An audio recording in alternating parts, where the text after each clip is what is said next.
اس کے اوپر اب ہم نے کون سی پولیٹیکل ایکٹیویٹی شروع کرنی ہے، اور میں ساری میری جو پولیٹیکل پارٹی ہے، میرے جو کارکن ہیں، ان کو اور میں پاکستانی عوام سے مخاطب ہونا چاہتا ہوں کہ اب اگلا راستہ کیا ہے، کیونکہ مجھے آہستہ آہستہ اب یہ یقین ہو گیا ہے کہ اس کے باوجود کہ ہمارا ملک کا آئین بڑے واضح طریقے سے کہتا ہے کہ الیکشن 90 دن میں ہونی ہے، یعنی جب ہم نے اپنی اسمبلیاں پنجاب کی اور پختونخوا کی، جب ہم نے اپنی اسمبلیاں ڈیزالو کی تو ہم نے اس نالج سے کی کہ پاکستان کا جو آئین ہے وہ واضح کر دیتا ہے کہ 90 دن کے اندر الیکشن ہونے ہیں۔ 91 دن کا مطلب یہ کہ جو بھی گورنمنٹ ہے وہ غیر آئینی ہوگی، یعنی یہ جو چیف منسٹرز کیئر ٹیکر کے اپوائنٹ کیے گئے ہیں، 91 دن ان کے اوپر آئین کی وہ شک لگتی ہے جس میں یہ آئین کی خلاف ورزی کر رہے ہیں، تو وہ ساری جو سزائیں اس کے ساتھ ہیں وہ ان کے اوپر لاگو ہوتی ہیں۔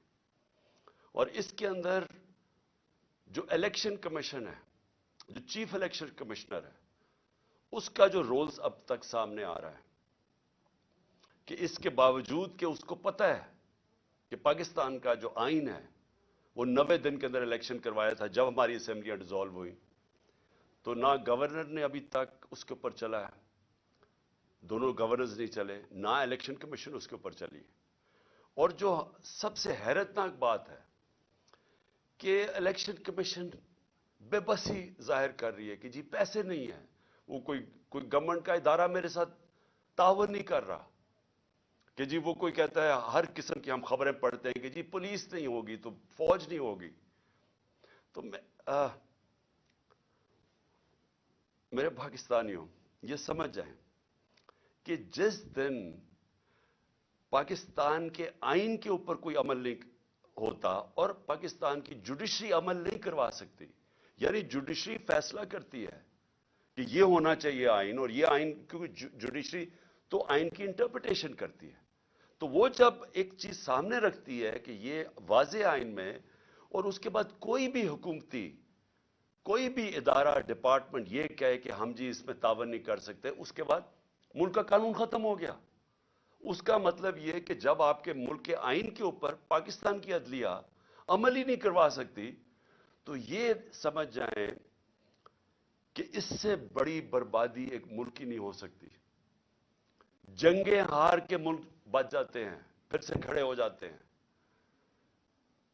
ایٹم بام، 2 ایٹم بام کے بعد ایک ملک 10 سالوں میں خوشحال ہو گیا۔ بام، جنگیں، زلزلے یہ تباہ نہیں کرتے ملک کو۔ ملک تباہ ہوتا ہے جب اس ملک کا انصاف ختم ہو جاتا ہے، جب اس ملک میں رول آف لا ختم ہو جاتا ہے، جب اس ملک کے جو بنایا ہوا آئین ہے اس کے اوپر عمل ختم ہو جاتا ہے، اور جب ججز اپنی ججمنٹ سے ایک ملک کے اوپر امپوز نہیں کر سکتے۔ تو ہم آج ادھر کھڑے ہو گئے ہیں، ہم آج ادھر کھڑے ہیں کہ ہم تماشا دیکھ رہے ہیں۔ میں پولیٹیکل پارٹی کا ہیڈ ہوں، ہم انتظار کر رہے ہیں کہ کب 90 دن کے الیکشن کا کب شیڈیول آئے گا۔ ہم نے پھر سے میں کہتا ہوں کہ میں کوئی پاگل تو نہیں تھا کہ میں اپنی 2 گورنمنٹس گرا دوں، ڈیزالو کر دوں۔ ہم نے تو آئین کو سامنے رکھتے ہوئے ڈیزالو کیا۔ پہلے ہم ان کو کوشش کرتے رہے، ان کو کہتے، یہ جو امپورٹڈ حکومت آئی ہے ان کو بار بار کہتے رہے کہ دیکھیں یہ ملک آپ نہیں چلا سکتے، آپ کے پاس پبلک مینڈیٹ نہیں ہے۔ الیکشن سے جو آتا ہے اس کے پاس مینڈیٹ ہوتا ہے، جو آکشن سے آتا ہے، یعنی جو لوگوں کے ضمیروں کی قیمت لگا کے کروڑوں روپے حرام کا پیسہ خرچ کر کے لوگوں کو خرید کے گورنمنٹ کراتا ہے، اس کے پاس پبلک مینڈیٹ نہیں ہوتا، وہ اس ملک کو کبھی بھی نہیں سنبھال سکتا تھا۔ جدھر مشکل فیصلے کرنے پڑے، یہ کہتے نہیں جی ہم نے بڑے مشکل فیصلے کیے، انہوں نے کیا مشکل فیصلہ کیا؟ قیمتیں بڑھا دی۔ یہ کوئی مشکل فیصلہ ہے کہ آپ آ کے ہر بجلی کی، گیس کی، سب کی، اور یہ جو قیمتیں بڑھاتے جا رہے ہیں کہ جی ہمیں آئی ایم ایف نے کہا؟ ہم بھی آئی ایم ایف کے نیچے تھے، ہم 2.5 سال آئی ایم ایف کے نیچے تھے، ہمیں بھی کہا جا رہا تھا قیمتیں بڑھائیں۔ ہم نے اپنے ملک کی دولت بڑھائی، ہم نے ویلتھ کریشن کی, ہم نے وہ اپنے ملک میں زیادہ ڈالرز, تاریخ میں سب سے زیادہ ڈالرز لے کے آئے. ہم نے پوری کوشش کی کہ ہمارے ملک کی جب دولت بڑھے گی تو ہم قرضے واپس کریں گے. انہوں نے آ کے آئی ایم ایف کے کندھے پہ بندوق چلائی, ساری چیزیں مہنگی کر دی کہ جی آئی ایم ایف کہہ رہا ہے ہمیں, اور لوگوں کی کمر توڑ دی. اور جو آمدنی تھی جس سے ہم نے قرضے واپس کرنے تھے وہ سکڑ گئے. نہ ہماری ایکسپورٹس بھی نیچے آ گئی, ریمیٹنس بھی نیچے آ گئی, اب ٹیکس کلیکشن نیچے آئے کیونکہ انڈسٹری بند ہو رہی ہے. جو ہماری پیداوار تھی, جو کسانوں کا حال ہے, وہ اب کسانوں کی پیداوار جب نیچے آئے گی تو ہم نے قرضے واپس کیسے کرنے ہیں؟ حل یہ تو نہیں ہے کہ اور مزید اور قرضے لیتے جاؤ, حل تو یہ ہے کہ ملک کی دولت میں اضافہ کریں تاکہ ہم قرضے واپس کریں. تو ان کے لیے جو مشکل اب ہے گورنمنٹ کے لیے, وہ ایک ہی تھی کہ کسی طرح یہ ملک میں ری اسٹرکچرنگ کروا دے. جو کرائسس آتا ہے اس کے اندر ہم ملک کے اندر اصلاحات کر دیتے, ہم اپنی آمدنی بڑھانے کے وہ سارا جو گورننس سسٹم ہے وہ چینج کر دیتے. وہ یہ اب کر نہیں سکتے کیونکہ ان کے پاس مینڈیٹ بھی نہیں ہے, نہ ان کے پاس صلاحیت ہے.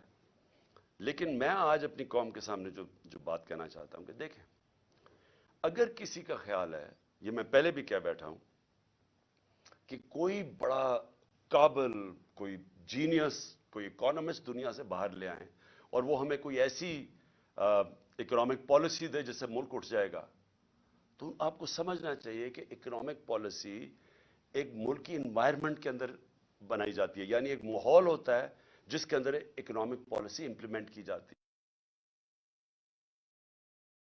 یعنی آپ کی گورنمنٹ کیسے چلتی ہے. سب سے اہم چیز ہوتی ہے رول آف لا. وہ کیوں امپورٹنٹ ہوتی ہے کہ اس میں جب میں کانٹریکٹ, میں مثلا سرمایہ کار پاکستان میں پیسہ لگانا چاہتا ہوں, تو کیا میں اپنا کانٹریکٹ انفورس کر سکوں گا؟ کیا عدلیہ میری انویسٹمنٹ کو پروٹیکٹ کرے گی؟ کیا ملک کے اندر کیا وہ رول آف لا یعنی قانون کو امپلیمنٹ کرنے کی کیا وہ صلاحیت ہے کہ مجھے اعتماد ہوگا کہ میں جب پیسہ لگاؤں گا تو اس کی حفاظت کی جائے گی؟ آج یہ حال ہے کہ جو لوگوں نے پاکستانی بینکوں کے اندر ڈالرز رکھے ہوئے تھے, آج ان کو ڈالرز نہیں مل رہے. یہ ان کو گارنٹی دی گئی تھی کہ آپ اپنے ڈالرز پاکستان میں رکھیں بینکوں میں اور ہم ان کی حفاظت کریں گے. آج وہ لوگ اپنے ڈالرز بینکوں سے نہیں نکال سکتے.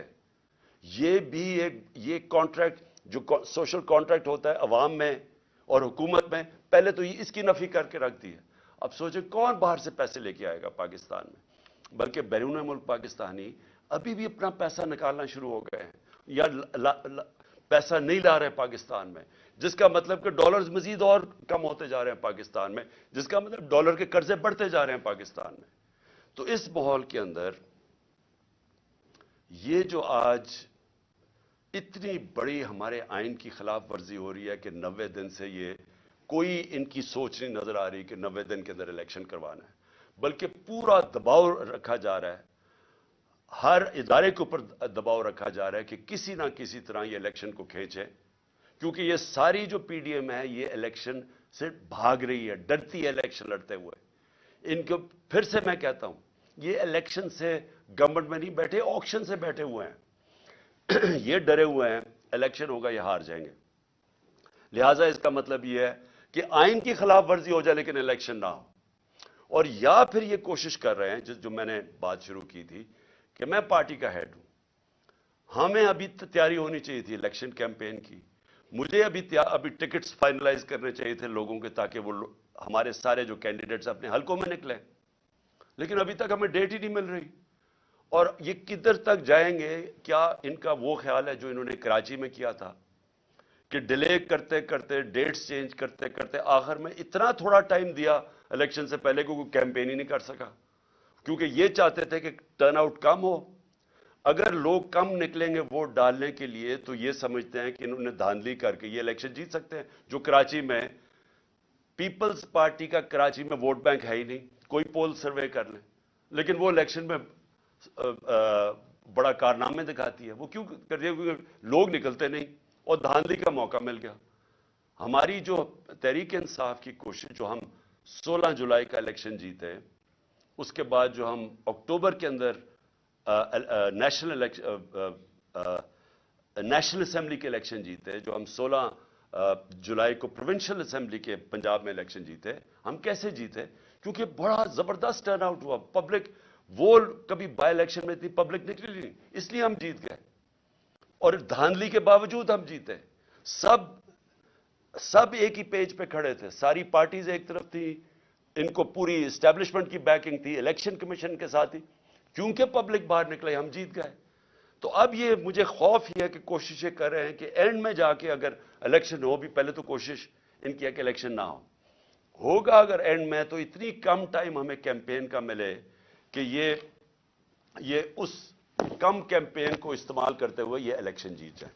یہ اس وقت جو ان کی ہمیں نظر آ رہی ہے ان کی پالیسی, اور میں اس لیے اپنی ساری قوم کو کہہ رہا ہوں کہ ہم اگر یہ ان کا خیال ہے کہ ہم چپ کر کے ان کو الیکشن کو چوری کرنے دیں گے, یہ نہیں کر سکتے.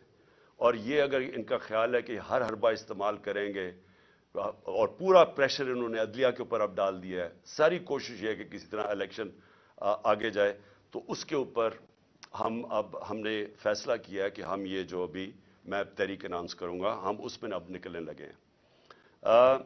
میرا ذرا دوسرا اسی کا پہلو, اب میں جو اگلا پہلو لانا چاہتا ہوں کہ دیکھیں ہم جو یہ پچھلے 10 مہینے میں ہم نے دیکھا ہے کہ پاکستان کی تاریخ میں اس طرح انسانوں کی بنیادی حقوق کی کبھی ایسی خلاف ورزی پامالی نہیں ہوئی جو آج ہے. کبھی اس طرح بے شرمی سے, یعنی اسٹیٹ پاور استعمال کی گئی سیاسی مخالفین کے خلاف جو اب ہو رہا ہے. میں نے اس کی کئی مثالیں میں کئی دفعہ بتا چکا ہوں کہ جو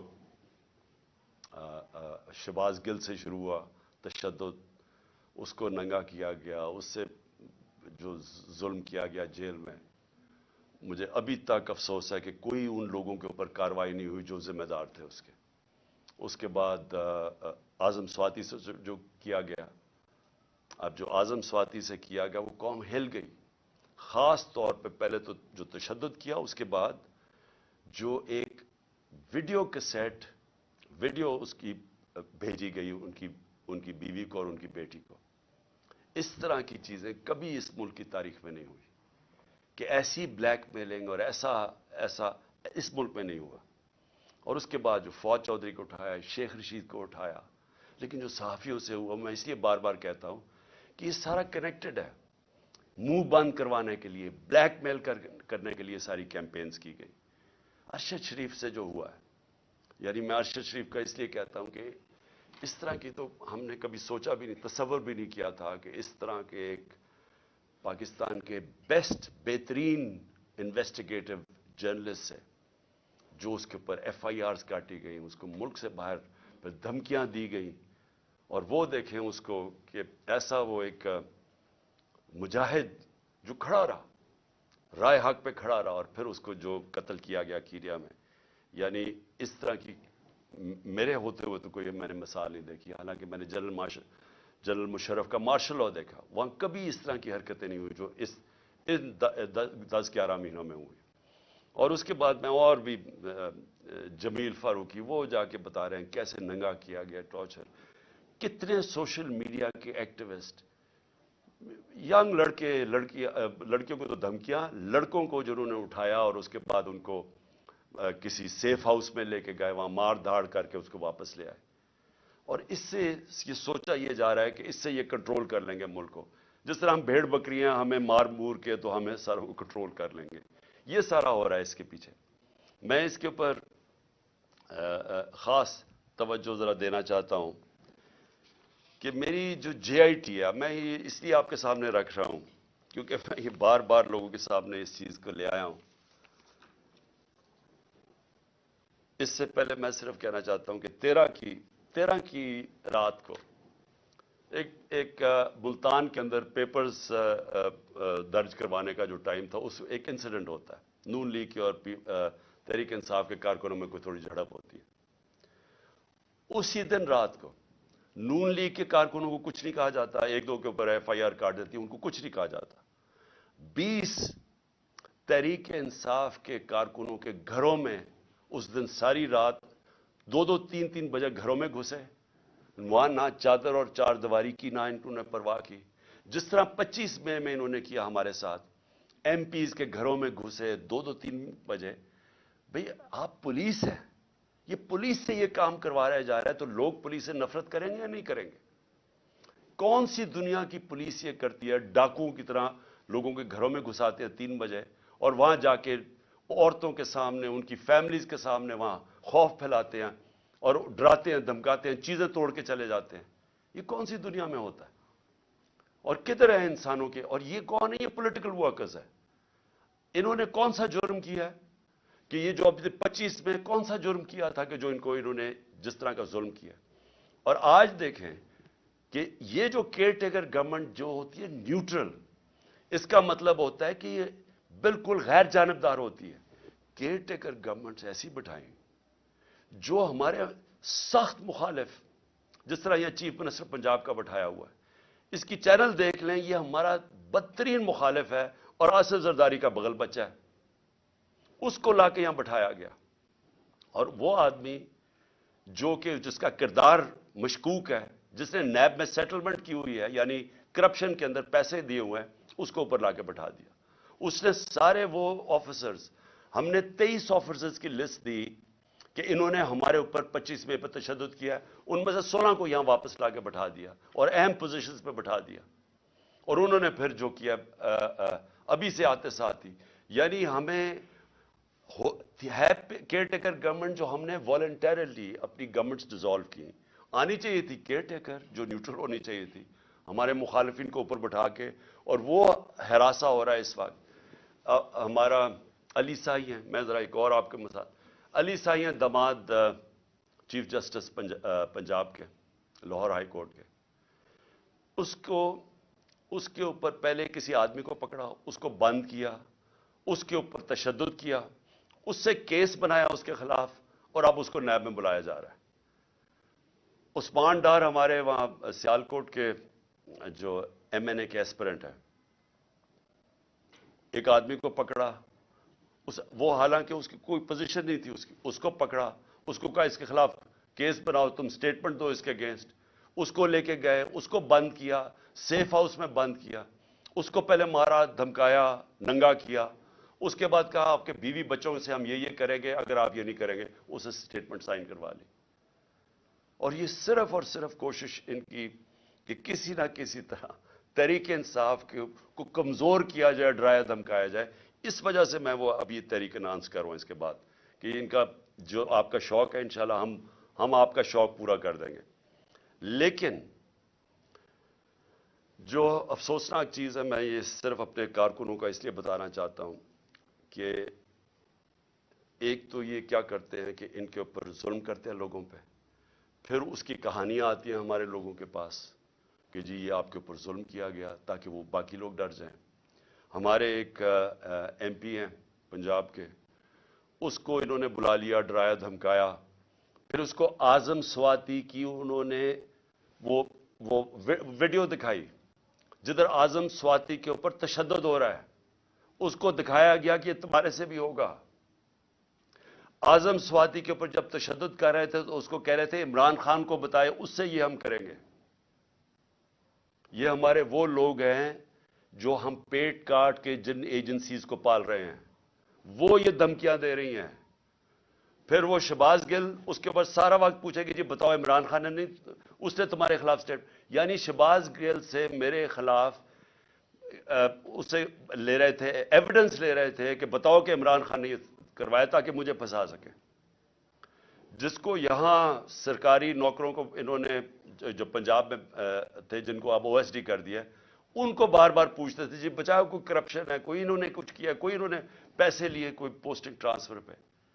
یہ آج حال ہے کہ کیونکہ یہ چاہتے ہیں کہ ہم ان کرپٹ لوگوں کو مان جائیں, تو اس طرح کے حالات ہیں. لیکن میں جو سب سے جو ہم سب کے لیے ایک فکر کرنے والی بات ہے, میرے اوپر حملہ ہوتا ہے, ایکس پرائم منسٹر, وہ پہلے میں کہتا ہوں کہ یہ حملہ ہونے والا ہے, میں بتایا سب کو, میں نے میڈیا پہ گیا, لیکن جنہوں نے حملہ کیا وہ سارے اقتدار میں بیٹھے تھے.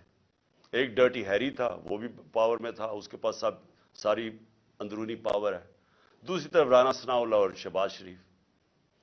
اب جب مجھے پتا تھا کیونکہ یہ ساری جو پلاننگ ہو رہی ہے، کیوں اس کے بعد ہمیں تو پوری خبریں آ رہی تھی اور اندر سے خبریں آ رہی تھیں کہ یہ ہونے والا ہے. تو جب یہ ہوا، جب میرے پر وہ وزیر آباد میں انسیڈنٹ ہوا، تو میں اس کے اوپر ہم کافی بات چیت کر چکے ہیں کہ انہوں نے ایک دم کہہ دیا کہ ایک شوٹر ہے. جو جے آئی ٹی بیٹھی اس نے تھوڑی دیر کے بعد ثابت کر دیا 3 شوٹر تھے. اس کا فرینزک تھا بھی، 3 جگہ سے گولیاں، وہ خول ملے گولیوں کے.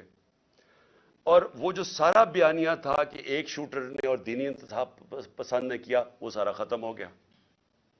اس کے بعد وہ جے آئی ٹی، میں بھی صرف آپ کو یاد کرا رہا ہوں کہ جو پنجاب کی بنائی ہوئی جے آئی ٹی، اس میں نہ پنجاب کا جو ڈی پی او تھا گجرات کا، جس نے ویڈیو بنائی تھی، نہ وہ پیش ہونے کے لیے تیار، نہ وہ اپنا فون دینے کے لیے تیار، اور نہ جو سی ٹی ڈی جو ٹیررزم کی جو تھی، جو اس کو اٹھا کے لے گئی لڑکے کو، اس کے بعد جو شوٹر تھا اس کو جب اپنے پاس رکھا، انہوں نے دوسری ویڈیو بنائی، نہ وہ تیار ہوئے کہ نہیں ہم نہیں آپ کو، نہ وہ پیش ہونے کے لیے آیا وہ جو سی سی پی او تھا، اور نہ ہی انہوں نے اپنا فون دیا.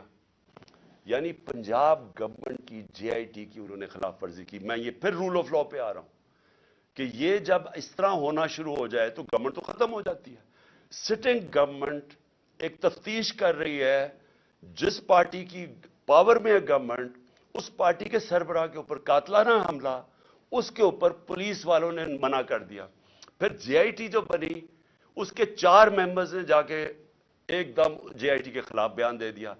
پروسیکیوٹر جنرل نے پھر ان 4 کے اوپر تفتیش کی اور ان کا ان کے اوپر ایکشن لینا چاہیے، انہوں نے جان کے سیبوٹاج کیا. کس کے کہنے پہ یہ ہو رہا تھا؟ اب سوچیں وہ کتنا طاقتور ہوگا جو اس کے باوجود کہ ہم پاور میں بیٹھے ہیں، ہماری پولیس ہماری بات نہیں سن رہی تھی. یہ ہوتی ہے رول آف لا. اب سوچیں کہ اگر ہماری گورنمنٹ کا یہ حال تھا کہ ہم اپنے سربراہ کے اوپر جو اس گورنمنٹ کا پارٹی کا ہیڈ تھا، اس کو انصاف نہیں دے سکے، تو باقیوں کو کیا انصاف دینا تھا اس گورنمنٹ نے؟ کس کی بات سن رہے تھے؟ اور اب آپ سنیں کہ اس کے بعد اب کیا ہوتا ہے. کیئر ٹیکر گورنمنٹ آتی ہے. کیئر ٹیکر گورنمنٹ کا صرف کام الیکشن کروانا ہے. آن گوئنگ انویسٹیگیشن ہے جے آئی ٹی کی. جے آئی ٹی نے فائنڈنگز سامنے آ گئی، کیئر ٹیکر گورنمنٹ آ کے جے آئی ٹی کو پہلے تو روک دیتی ہے. پھر وہ جو آفیسر کام کر رہا ہوتا ہے اس کے اوپر اس کو ایس ڈی بنا دیتی ہے، ریکارڈ سیز کر لیتی ہے. اب یہ ذرا سنیں، ریکارڈ سیز کرتی ہے تو یہ آج ہوتا کیا ہے؟ عدالت پہلے تو وہ جو جے آئی ٹی کی تفتیش ہو رہی ہوتی ہے، اس کے اندر جب وہ کیس لگتا ہے پچھلی باری، تو وہ کہتے ہیں جی ہمارے پاس تو ریکارڈ ہی نہیں، اور وہ ریکارڈ ہی نہیں دے رہا. اینٹی کرپشن کے نیچے جو اپنا آدمی اینٹی کرپشن کے اوپر یہ لے کے آتے ہیں، اپنے کا مطلب شہباز شریف کا آدمی، وہ ہمیں ریکارڈ ہی نہیں دیتا. یعنی جے آئی ٹی کو جو عدالت کے سامنے وہ ریکارڈ ہی نہیں دیتا جو اس کے پاس ریکارڈ پڑا ہوتا ہے. پھر وہ جو عدالت اسے کہتی ہے، اینٹی ٹیررزم کورٹ جو گجرانوالہ کا ہے، وہ آرڈر کرتا ہے ڈی جی کو کہ ریکارڈ پروڈیوس کرے، ہمارے سامنے ریکارڈ لے کے آؤ. پہلے وہ ریکارڈ نہیں لے کے آتا، پھر دوسری 2 پروسیکیوٹرز جاتے ہیں اینٹی کرپشن میں وہ ریکارڈ لینے. جب وہ وہاں جاتے ہیں تو پتہ چلتا ہے کہ صرف 11 صفحے رہ گئے ہیں، سارا ریکارڈ جے آئی ٹی کا غائب ہو گیا، اور صرف اس میں سے 11 صفحے رہ گئے. چن کے وہ 11 صفحے جن کا کوئی بے معنی ہے. یعنی جے آئی ٹی کو سیبوٹاج کر دیا گیا اس نئی گورنمنٹ نے. اور پھر سنیں ذرا، اب میں ذرا پورا اس کا سمجھاؤں آپ یہ کیا ہوا ہے. ایک جو ہوتا ہے جس کو جیل میں رکھا ہوتا ہے، اس کی بیل ہو جاتی ہے، یعنی 2 آدمی جیل میں، ایک کو بیل ہو جاتی ہے.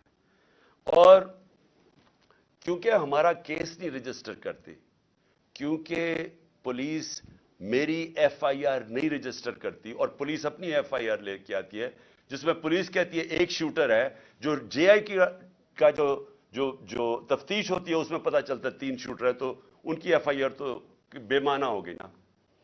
تو اب یہ سچویشن کیا ہے کہ آج جو میرے اوپر حملہ ہوا تھا اور جو اتنی دیر کی تفتیش ہوئی تھی، پہلے انہوں نے میرا جب FIR بھی نہیں کٹ. اتنی تفتیش کے بعد آج کیا سامنے چیز آتی ہے کہ جو ریکارڈ تھا وہ جان کے انہوں نے ختم کیا, سیبوٹاج کیا. اس سے کیا چیزیں سامنے آتی ہیں؟ اس سے یہ سامنے آتی ہیں کہ جو میں کہہ رہا تھا کہ جو 3 لوگ اس میں ملوث تھے, یہ آج کنفرم ہے کہ یہ 3 لوگ ہیں, کیونکہ یہ صرف 3 لوگ کروا سکتے تھے. انہی کے پاس پاور ہے کہ یہ JIT کو سیبوٹاج کر سکتے ہیں. ان 3 کے پاس یہ سارے, اور جو میں نے پہلے دن کہا تھا کہ چیف جسٹس صاحب آپ سنیں اس کو کیونکہ مجھے انصاف نہیں ملے گا, وہ ثابت ہو گیا. کوئی انصاف ملنے کی اب توقع نہیں ہے کیونکہ انہوں نے سارا ریکارڈ غائب کر دیا. اور یہ کیوں کیا؟ کیونکہ ان کو پتا تھا کہ انہوں نے پکڑے جانا اس میں. یہ ساری کڑی انہی کی طرف جا رہی تھی. اور اس سے یہ ثابت ہوتا ہے کہ جب مجھے عدالتیں بلاتی ہیں کہ جی آپ آ کے اپیرنس کرو, میرا سوال یہ ہے کہ میرے اوپر جب حملہ ہوا تھا تو میں تو اس سے 2 مہینے پہلے کہہ رہا تھا کہ میرے اوپر حملہ ہونے والا ہے. میں نے تو یہ بھی بتا دیا تھا کہ دینی انتہا پسند کے نام پہ میرے اوپر حملہ ہوگا. مجھے تو کسی نے نہیں بچایا, نہ کسی نے میری کوئی پرواہ کی کہ اس کے اوپر ایک اٹیمپٹ ہونے لگا ہے. اور کیونکہ کس نے بچانا تھا, جنہوں نے بچانا تھا وہ خود ہی ملوث تھے اس میں. اور تب ہی میں نے کہا تھا کہ اگر انہی کے اوپر چھوڑ دی تفتیش, یہ تو ہونے ہی نہیں دیں گے جو انہوں نے نہیں ہونے دی. اس سے اب آگے چلیں. اس کا مطلب کہ اگر یہ 3 لوگ ابھی بھی پاور میں بیٹھے ہوئے ہیں تو میری جان ابھی بھی خطرے میں ہے, کیونکہ ان لوگوں کے ہوتے ہوئے کون مجھے پروٹیکشن دے گا؟ کہ اگر یہ جو 3 ہیں وہ ڈرٹی ہیری ملا کے اور یہ جو رانا ثناءاللہ اور ان کے پیچھے ہے, تو کون پروٹیکٹ کرے گا مجھے؟ میں جب بھی میں جاؤں گا پبلک میں, ان سے خطرہ تو ان سے ہے, جنہوں نے پروٹیکٹ کرنا ہے وہ ان سے مجھے خطرہ ہے. اور یہ ثابت ہو گیا JIT سے. میں اگلی بات کرنا چاہتا ہوں بس آخر میں. رانا ثناءاللہ نے بڑے زوروں شوروں سے کہا کہ جناب کہ میں نے یہ ایک میرے پاس آڈیو ہے کسی جج صاحب کے اوپر, امپلائی کر رہا تھا جج صاحب کے اوپر. 1996 میں جب بے نظیر کی حکومت گرائی گئی تو وہ ذرا ججمنٹ دیکھ لیں جس میں فاروق لغاری نے جب جو گورنمنٹ گرائی, تو اس کے اندر ایک سب سے بڑی وجہ کیا تھی کہ بے نظیر گورنمنٹ کو انہوں نے کہا کہ یہ فون ٹیپنگ کرتے ہیں, لوگوں کے فون ٹیپ کرتے ہیں. جو صدر نکسن امریکن پریزیڈنٹ, جو بڑا تکڑا پریزیڈنٹ تھا, اس کی گورنمنٹ گری کیونکہ اس کے اوپر یہ ثابت ہو گیا کہ یہ مخالفین کے ٹیلی فون کو ٹیپ کرتا ہے, اس لیے اس کو جانا پڑا. تو یہ تو خود ہی انٹیریئر منسٹر نے کہہ دیا ہے کہ ہمارے پاس ہم فون ٹیپ کرتے ہیں. اس کے اوپر ان کی گورنمنٹ جانی چاہیے. میں یہ سمجھتا ہوں کہ یہ جو طریقہ کار اس مافیا کا ہے, کیونکہ یہ پولیٹیشنز نہیں ہیں, مافیاز یہ چیزیں کرتے ہیں انصاف سے بچنے کے لیے, بلیک میل کرنے کے لیے. میرے اوپر بھی کہا جی میری ٹیپیں میں نے رکھی ہوئی ہیں. میں ایز پرائم منسٹر, میں نے عدالت میں بتایا ہوا ہے کہ میری پرائم منسٹر کی سیکیور لائن سے میری وہ مجھے انہوں نے ٹیپس بنائی ہوئی تھی, اور میری سیکیور لائن کے اوپر میرے پرنسپل سیکرٹری سے بات چیت انہوں نے ایجنسیز نے پبلک کر دی. تو اگر اس کے اوپر ایکشن نہیں لیا جائے گا, یعنی میں اب اپنی عدلیہ سے کہنا چاہتا ہوں کہ یہ تو ملک کو بالکل ہی, یعنی آپ پہلے تو یہ جو عدلیہ فیصلہ کرتی ہے اس پہ نہیں چلتے. فواد چودھری کو وہ ہائی کورٹ کے جج بلاتے گئے کہ ان کو پیش کرو میرے سامنے, اور IG لے کے اس کو اسلام آباد چلا گیا. بار بار ان کو کہا گیا, 3 دفعہ جج نے کہا کہ میری عدالت میں پیش کرو, وہ اسلام آباد چلا گیا. تو اگر آپ یہ کریں گے, پہلے تو ان کی ججمنٹس پہ نہیں مانیں گے, اور پھر اس کے بعد ان کو بلیک میل کرنے کے لیے یہ حرکتیں کریں گے, تو ملک میں قانون تو ختم ہو گیا. تو اس لیے یہ جنگ ہے پاکستان کی. یہ جو جنگ میں آپ کو حقیقی آزادی ہے کیا؟ حقیقی آزادی ان قوموں کو ملتی ہے جس ملک میں قانون کی حکمرانی ہوتی ہے, رول آف لا ہوتا ہے, جو لوگوں کے فنڈامنٹل رائٹس پروٹیکٹ ہوتے ہیں, جدھر انویسٹر سرمایہ کار ان کو اعتماد ہوتا ہے ایک سسٹم کے اوپر, وہ قومیں خوشحال ہوتی ہیں. تو جس قوم میں ججز کی ججمنٹ ہی نہیں ہو رہی, مجھے بتائیں کون سا انویسٹر آئے گا پاکستان میں؟ کون اس سسٹم کے اندر بلیو کرے گا کہ وہ جب یہ دیکھ رہا ہے کہ جج فیصلہ بھی کر دے تو اس کا کوئی مجھے فائدہ نہیں ہوگا، کون آئے گا انویسٹ کرنے؟ اور یہ سب سے بڑی وجہ یہ ہے کہ ہمارا ملک آگے نہیں بڑھ رہا. یہ جو آپ دیکھ رہے ہیں نا موجودہ حالات، یہ حالات تو ایک بیماری کے سمٹمز ہیں. یہ جب ایک پھوڑا نکلتا ہے تو کینسر کی وجہ سے نکلتا ہے، اندر سے تو کینسر ہو. یہ کینسر یہ ہے کہ یہاں قانون نہیں ہے یا انصاف نہیں ہے. اس کی کینسر کی وجہ سے قبضہ گروپ بھی پھر رہے ہیں پاکستان میں، کمزوروں کی زمینوں پہ قبضہ کرتے ہیں. اس کینسر کی وجہ سے طاقتور ڈاکو NRO لے لیتے ہیں، اربوں روپے کی اپنی کرپشن معاف کر دیتے ہیں. کمزور صرف جیلوں میں جاتا ہے کیونکہ انصاف نہیں ہے. یہ جنگ ساری حقیقی آزادی کی انصاف کے لیے. یہ جو 26 سال پہلے میں نے اپنی زندگی میں سفر شروع کیا تھا انصاف کی طریق، یہ صرف اور صرف یہ مسئلہ ہے پاکستان کا. اس لیے آج ہم سب کو قانون کی حکمرانی کے ساتھ کھڑا ہونا چاہیے. یہ جو کر رہے ہیں، یہ جو مافیا اوپر بیٹھا ہوا ہے اور ان کو بٹھایا گیا، اس مافیا کے سامنے ہمیں کھڑا ہونا پڑے گا. میں اناؤنس کر رہا ہوں انشاءاللہ بدھ سے ویڈنسڈے کو اپنی جیل بھرو تحریک. میں اپنی ساری پارٹی کو آج کہہ رہا ہوں کہ تیاری کریں. ہم نے شروع کرنا ہے لاہور سے، اور ہم پھر پاکستان کے بڑے بڑے ہر اگلے دن بڑے بڑے شہروں کے اندر ہم جیل بھرنے کی اپنی تاریخ شروع کریں گے، جیل بھریں گے. ہم کیا بتانا کی کوشش کر رہے ہیں؟ ہم سب سے پہلے تو اپنی قوم کو یہ کہنا چاہتے ہیں کہ یہ خوف کے بت کو توڑ دو. یہ جو ہم خوف کے سامنے جھکتے ہیں، میں ساروں کو بار بار وہ مثال دیتا ہوں کہ کوفہ کے لوگ سب جانتے تھے کہ حضرت امام حسین رائے حق پہ ہیں، لیکن یزید کے خوف کی وجہ سے نہیں مدد کرنے آئے. اور وہ آج تک جب تک دنیا رہے گی وہ پچھتائیں گے، ادھر کے لوگ پچھتائیں گے کیوں نہیں ہم کھڑے ہوئے. اور اسلام کی تاریخ کا سب سے بڑا سانیہ ہم نے ہونے دیا. وہی آج حالات ہیں. آج بھی پاکستان کے اندر ہم ڈرے، یہ ڈراتے ہیں ہمیں. جس طرح فرعون کی سے ڈر کے وہ سارے لوگ غلام بنے ہوئے تھے جب حضرت موسیٰ آئے اور انہوں نے کوئی اس کا سامنا کھڑا ہوا. آج بھی یہ کوئی آپ اپنے ذہن سے نکال دیں کہ یہ جو ہمیں ڈراتے ہیں نا کہ ہم آپ کو جیلوں میں ڈال دیں گے. اور میں خاص طور پہ وہ سارے لوگوں کا شکریہ ادا کرنا چاہتا ہوں جو جب ان کو پتہ چلتا ہے مجھے جیل میں ڈالنے آ رہے ہیں تو سارے یہاں آ جاتے ہیں اور ساری رات میں ان کی آوازیں سنتا ہوں اور نعرے سنتا ہوں. تو میں ان کا شکریہ ادا کرنا چاہتا ہوں. لیکن میں ان کو بھی سب کو کہنا چاہتا ہوں کہ دیکھیں، یہ ہمیں یہ جو جیل سے ڈرا رہے ہیں، ہم جیل بھر دیں گے. ان کے پاس جگہ ہی نہیں ہوگی جیلوں کے اندر. لیکن یہ تو نہیں ہوگا کہ جیل کے خوف سے یہ ہر قسم کا ظلم کریں اس ملک پہ، چوروں کو اوپر مسلط کر دیں، چور پھر ہمیں ڈرائیں جیلوں سے، عوام کی کمر توڑ دیں مہنگائی سے. ان کے پیسے باہر پڑے ہیں، ان کو فرق ہی نہیں پڑتا، ڈالرز میں ان کے پیسے پڑے ہیں. قوم کی یہاں بیچارہ تنخواہ دار طبقہ آج کیسے گزارا کرتا ہوگا؟ یہ اب اس سے پہلے یہ جو ابھی انہوں نے مہنگائی کی اب یہ جو منی بجٹ دیا ہے، اس سے پہلے اگر آپ کی پچھلے 1 سال پہلے آپ کے بینک میں، بلکہ اپریل میں 10 مہینے پہلے آپ کے بینک کے اندر آپ کی تنخواہ تھی، بینک نہیں، آپ کی تنخواہ ماہانہ 30,000 تھی، آج صرف وہ 20,000 رہ گئی ہے. یعنی آج صرف وہ 20,000 کی چیزیں خرید سکتے ہیں. اور اب ایک اور مزید طوفان آ رہا ہے مہنگائی کا. جو آج مہنگائی ہے، آج کی شرح میرے خیال میں 30-32 تھی، آج اسے بھی اوپر چلی گئی ہے، 38-39 پہ چلی گئی ہے. اس کا مطلب یہ مزید مہنگائی ابھی اور بڑھے گی. تو ان کو تو فرق ہی نہیں پڑتا کیونکہ ان کے پیسے باہر پڑے ہیں. اور ڈالرز کا مطلب کہ ان کے پیسے پاکستان کے مقابلے میں اس میں اضافہ ہو رہا ہے دولت میں. کیونکہ ہمارا جس طرح روپے کی قیمت گرتی رہی اور مہنگائی بڑھتی جا رہی ہے تو روپیہ کم چیزیں خریدتا ہے، لیکن کیونکہ ڈالرز میں ہے وہ ڈالر زیادہ چیزیں خریدتا ہے. تو ان کو کوئی نقصان نہیں ہو رہا.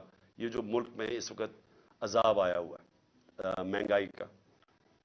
تو انشاءاللہ بدھ کو میں سب کو آج اپنی ساری قوم کو بھی، اپنی تحریک، اپنی پارٹی کو، سب کو کہہ رہا ہوں کہ ہم یہ شروع کریں گے اور یہ سارے پاکستان کے اندر ہماری یہ تحریک جائے گی.